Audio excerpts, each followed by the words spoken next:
السلام علیکم ورحمۃ اللہ وبرکاتہ۔ ناظرین و سامعین، امید ہے ایمان اور صحت کی بہترین حالت میں ہوں گے، انشاءاللہ آمین۔ میں ہوں قاریہ مریم اور آج میں آپ کے لیے بہت ہی خوبصورت دعا لے کے آئی ہوں۔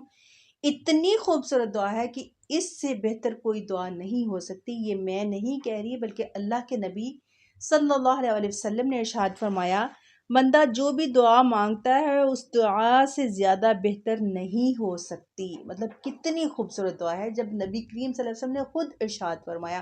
اور انسان دنیا میں دعائیں مانگ مانگ کے تھک جاتا ہے، اس کی دعائیں قبول نہیں ہوتی، اس کی مشکلات حل نہیں ہوتی، اس کی حاجات پوری نہیں ہوتی، تو یہ اتنی پیاری نبی کریم صلی اللہ علیہ وسلم نے دعا سکھائی کہ اس میں دنیا کی بھی ساری بھلائیاں آ جاتی ہیں اور آخرت کی بھی ساری بھلائیاں آ جاتی ہیں۔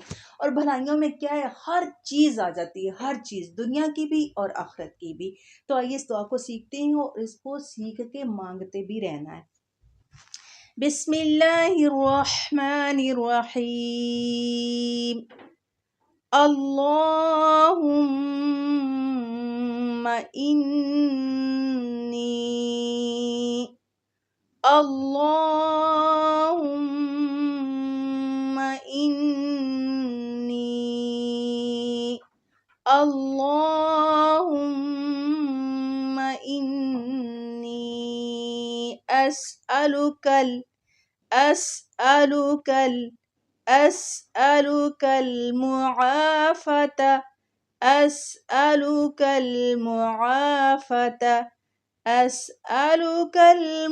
المعافاة في الدنيا والآخرة۔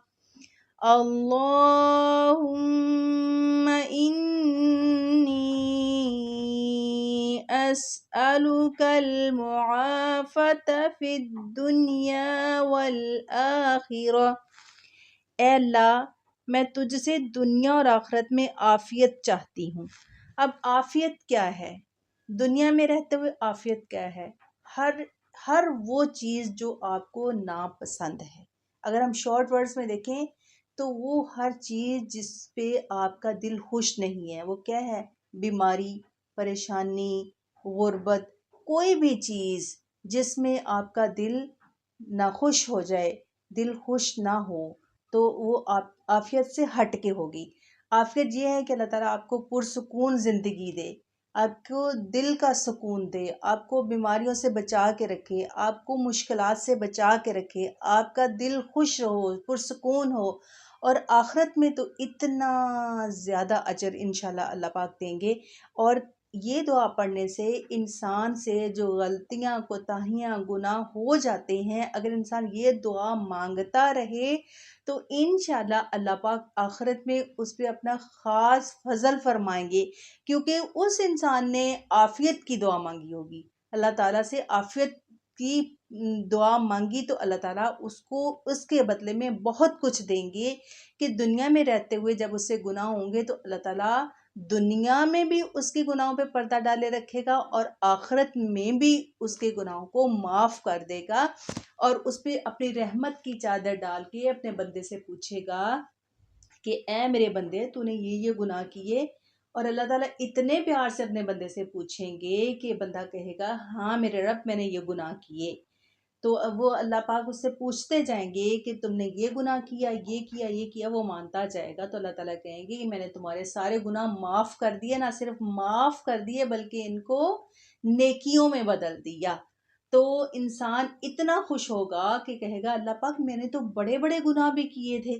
مطلب وہ اتنا ایکسائٹڈ ہو جائے گا کہ یہ چھوٹے چھوٹے گناہوں کی نیکیاں بن گئی ہیں، تو بڑے گناہوں کی تو اور بھی بڑی نیکیاں ہوں گی، تو اللہ پاک سارے ہی اس کے گناہ معاف کر دیں گے انشاءاللہ۔ اور نبی حدیث میں آتا ہے کہ نبی کریم صلی اللہ علیہ وسلم جب صحابہ کرام کو یہ حدیث بتا رہے تھے، جب کہا کہ وہ شخص کہے گا کہ یا رب العالمین، میرے تو بڑے بڑے گناہ تھے، یہ بتاتے ہوئے نبی کریم صلی اللہ علیہ وسلم خوب کھلکھلا کے مسکرا پڑے۔ دیکھیں، خوش ہوئے کہ وہ کہ بندے کی معصومیت دیکھے۔ اور یہ کیا ہے؟ اللہ تعالیٰ کی عافیت، کہ اللہ تعالیٰ اس بندے کو عافیت میں رکھے گا، دنیا میں بھی اللہ تعالیٰ نے اس کے گناہوں پہ پردہ ڈالے رکھا، اور آخرت میں بھی اس کے گناہوں کو معاف کر کے اس کو نیکیوں میں بدل دے گا۔ گناہ ہونا انسانی فطرت ہے، ہر انسان سے گناہ ہو جاتا ہے، گناہ پہ اڑے رہنا، اس پہ شرمندہ نہ ہونا، اس پہ ڈٹے رہنا، اسے نہ رکنا، یہ شیطان کا کام ہے، انسان کا نہیں ہے۔